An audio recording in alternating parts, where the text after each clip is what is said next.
Halo semuanya, pada kesempatan kali ini saya akan menjelaskan tentang sintesis protein. Nah, sintesis protein itu terjadinya di mana? Sintesis protein terjadinya di sel.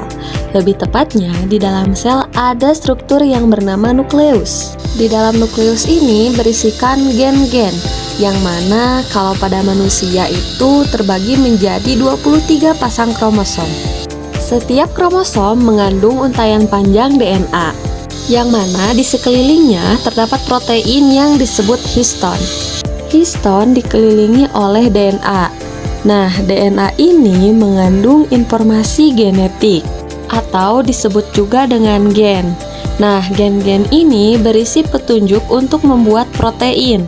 Ketika gen diaktifkan, enzim yang disebut RNA polimerase menempel pada gen base atau gen awal. Kemudian bergerak di sepanjang DNA membuat untaian mRNA. Kode DNA menentukan urutan base kosong yang akan ditambahkan ke mRNA. Kemudian proses ini disebut dengan transkripsi. Ada beberapa proses sebelum mRNA dapat digunakan sebagai template untuk produksi protein, yang mana ini melibatkan penghapusan dan penambahan bagian dari RNA.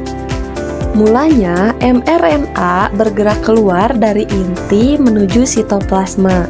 Kemudian, di dalam sitoplasma, mRNA diikat oleh faktori protein yang disebut dengan ribosom.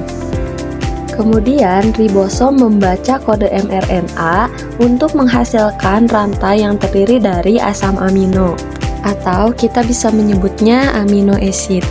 Kemudian molekul tRNA membawa asam amino ke ribosom, lalu terjadilah proses transfer RNA. Kemudian terbentuklah 3 base penyusun mRNA. Ketiga base penyusun mRNA ini dibaca secara bersamaan, yaitu 3/3. tRNA disertai dengan asam amino yang sesuai akan membentuk.